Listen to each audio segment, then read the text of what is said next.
এই জুলাই শহীদ দিবস উপলক্ষে আয়োজিত এই সভার সম্মানিত সভাপতি, মাননীয় মন্ত্রী, গণতন্ত্রের অন্যতম যোদ্ধা জনাব জহিরুদ্দিন স্বপন, মঞ্চে উপস্থিত আছেন আমাদের বিশিষ্ট নাগরিকবৃন্দ, সাংবাদিকবৃন্দ, শিক্ষকবৃন্দ, যারা জুলাইয়ের গণঅভ্যুত্থানে বিশিষ্ট ভূমিকা পালন করেছেন। সকলের নাম বললে অনেক সময় লেগে যাবে। আর সেই সঙ্গে উপস্থিত আছে আমাদের শহীদের ভাই, মুগ্ধের ভাই স্নিগ্ধ,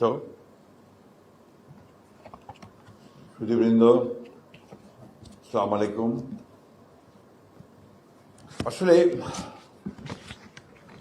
এই জুলাই সম্পর্কে কথা বলতে হলে স্বাভাবিকভাবেই আপনার একটা ভারাক্রান্ত পরিবেশ সৃষ্টি হয়। আজকে যে বক্তব্যগুলো এসছে তার মধ্যে নিশ্চয়ই সবাই দেখেছেন যে আবেগ এবং দুঃখ সব সামনে এসে উপস্থিত হয়। সেই জন্য এখানে কথা বলতে গেলে অনেক কিছু আপনার ভাবাবেগে হয়তো কথা বলা যায় না, হয়তো অনেক বেশি কথা বলা হয়ে যায়।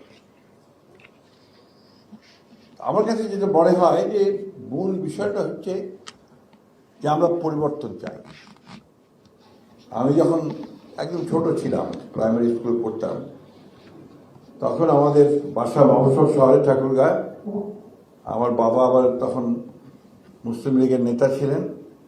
আমি প্রায় দেখতাম যে এক ইয়াং ম্যান, মানে আমাদের এক চাচা, অবৈধ মানুষ, প্রায় এসে আমাদের বাসায় আসতেন এবং বেরোতেন না বাড়ি থেকে। তারপরে আমি মায়ের কাছে শুনতাম যে সে একজন কমিউনিস্ট, উনি পালিয়ে আছেন, পুলিশ তাকে ধরার জন্য চেষ্টা করছে, উনি পালিয়ে আছেন।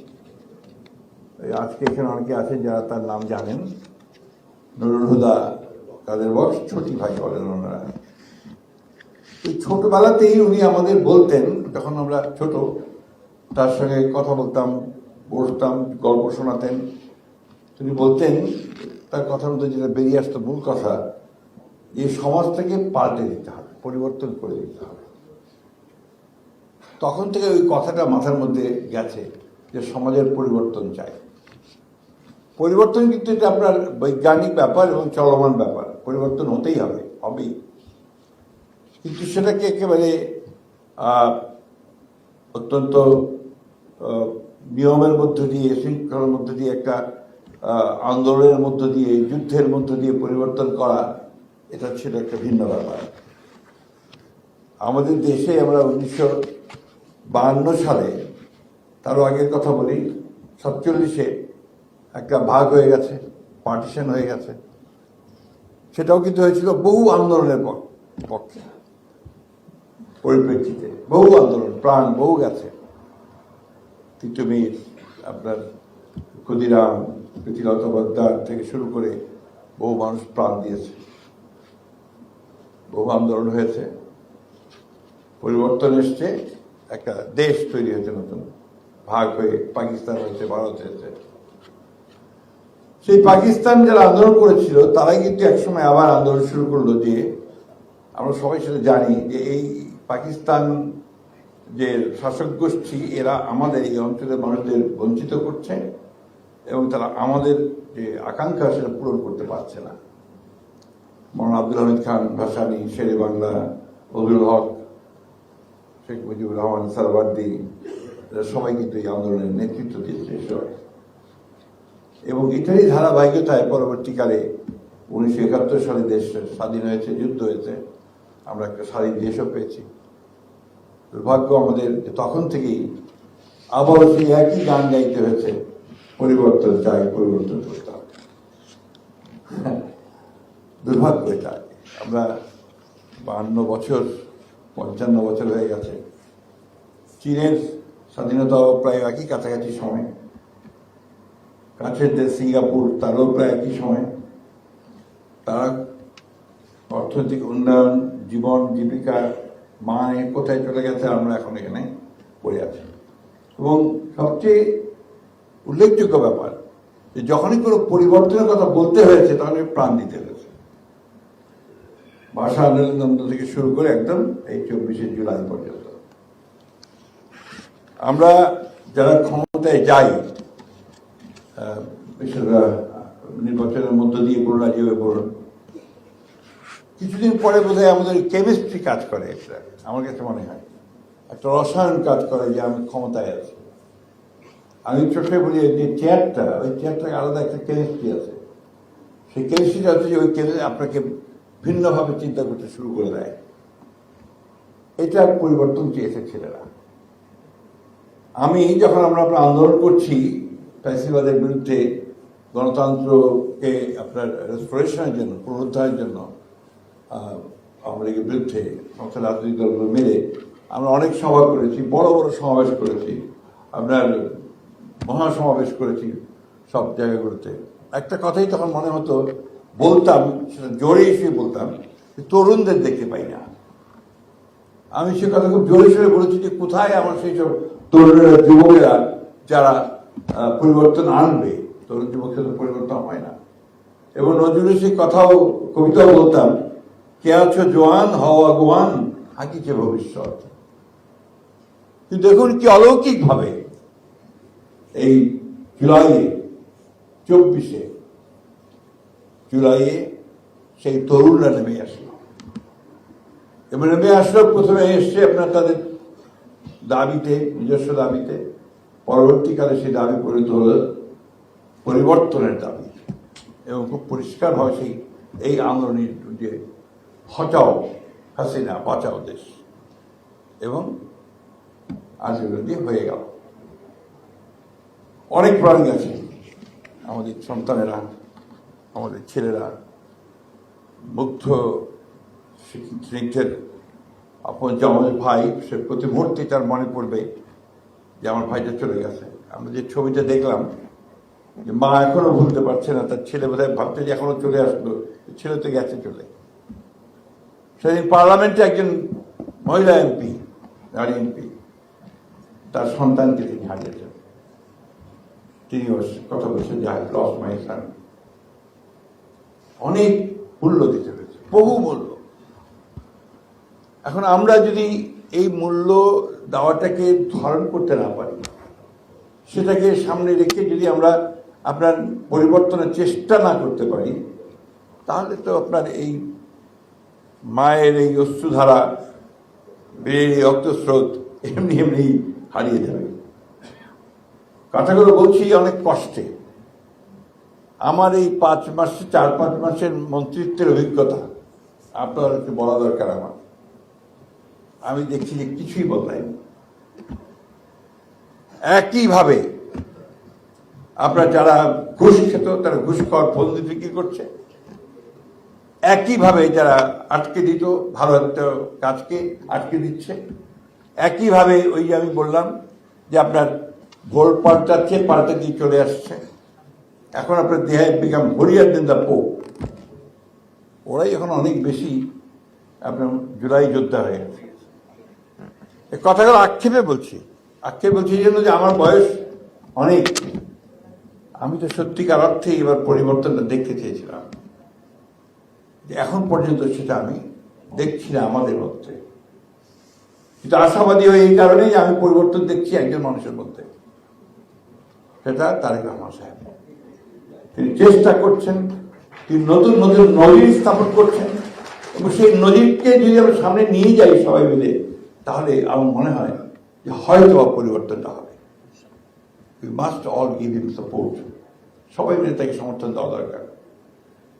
এই যে ধরেন উনি বলছেন যে পরিষ্কার করো, বাচ্চাদের বলছেন যে তোমরা কেউ কিছু ফেলতে গেলে ওকে আটকাবে, বলবে যে বিনে ফেলে।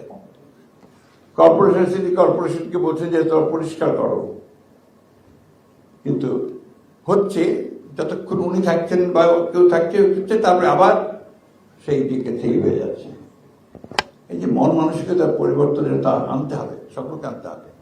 আমি এই কথাগুলো এই জন্য বলছি যে আমরা তো আর দেখতে চাই না যে আর কোনো স্নিগ্ধ তার ভাইয়ের জন্য আক্ষেপ করুক। আমরা আর দেখতে চাই না যে আবু সাইদের বাবা মা, যারা তাদের একমাত্র সন্তান নয়, বা উপার্জনকারী সন্তান পড়তো এবং আপনার সেই সঙ্গে টিউশনি করতো। এই উপার্জনকারী সন্তানকে হারাতে হয়, ওয়াসিলকে হারাতে হয়, সেই ছোট্ট বাচ্চাগুলোকে হারাতে হয়। এটা আমরা কেউ চাই না, আর সেই জন্যই আমরা নতুন করে কাজ করতে চাই।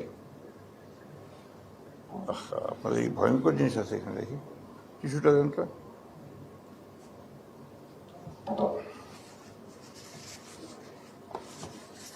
না ঠিক আছে, দেখা যাক।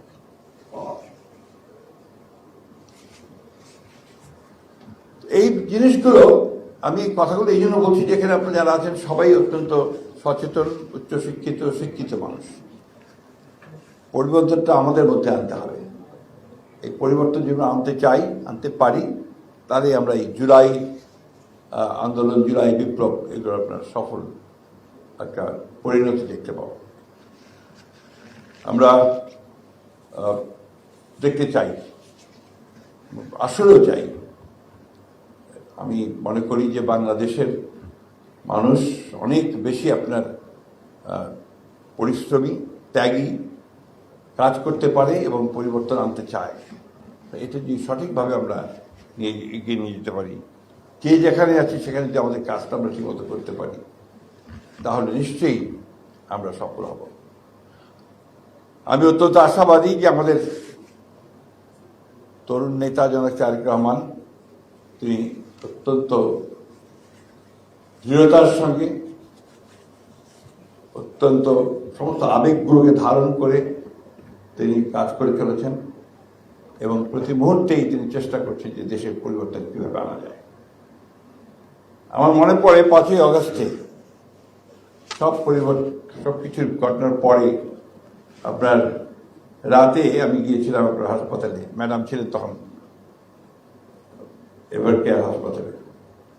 আমি তাকে গিয়ে যখন বললাম যে ম্যাডাম আপনি এখন মুক্ত, কারণ ওই সিদ্ধান্ত মিটিংয়ে বঙ্গভবনের সিদ্ধান্ত হয়ে গিয়েছিল যে শি ইজ রিলিজড নাও। তো আপনার তো এখন একটা বাণী ম্যাডাম দেশবাসীকে দিতে হবে, আর আপনি যদি বাণীটা না দেন তাহলে যে অবস্থা সৃষ্টি হবে সেটা নিয়ন্ত্রণ করা যাবে না। আমি খুবই অসুস্থ, আমি তো কিছু বলতে পারবো না। আপনি 2-4-5 কথা আপনি বলেন, রেকর্ড করে নিয়ে আমরা সেটা দিই। আমরা রেকর্ড করেছিলাম, আপনার মনে থাকার কথা।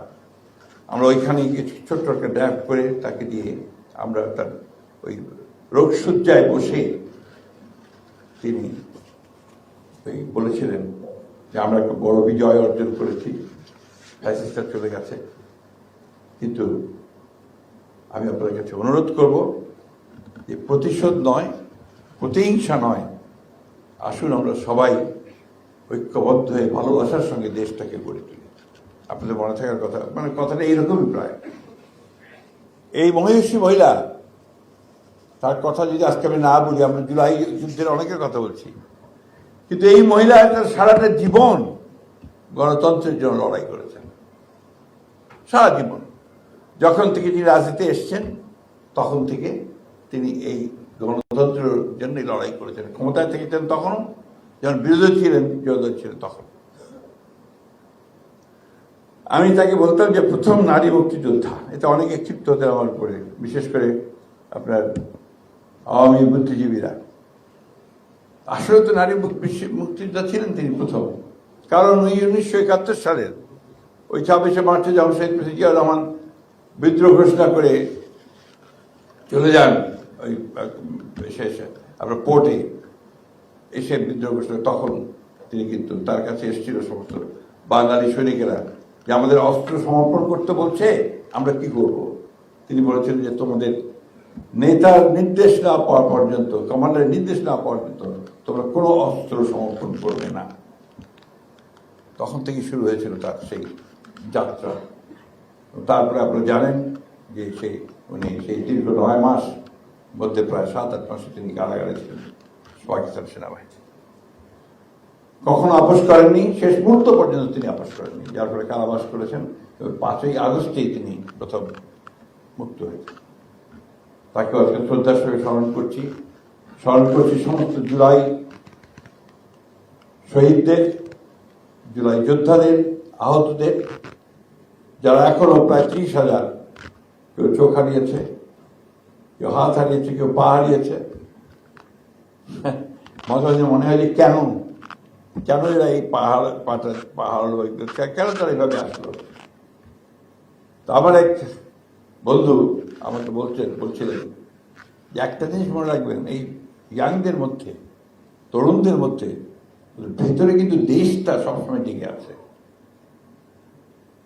অর্থাৎ সবসময় দেশটাকে তারা ধারণ করে। ওই আপনার একেবারেই ইংলিশ মিডিয়ামের ছাত্র, আইএসডির ছাত্র, যে কোনদিন রাজনীতির আশেপাশেও যায়নি, কোনোদিন তার বাবা মা যেতেও দেয়নি, সেও সেদিন বাবাকে ধাক্কা মেরে, মাকে ধাক্কা মেরে সে বেরিয়ে গেছে রাস্তায়, বাচ্চা ছিল।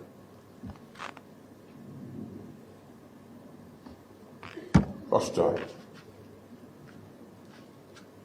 যাই হোক, আমরা তো আশাবাদী যে আমরা সবাই মিলে চেষ্টা করে আমরা দেশটাকে সত্যিকার অর্থেই একটা পরিবর্তিত দেশ, একটা গণতান্ত্রিক বাংলাদেশ, একটা অসাম্প্রদায়িক বাংলাদেশ, মেধাবীদের বাংলাদেশ, তরুণদের বাংলাদেশ আমরা গড়ে তুলতে সক্ষম হব।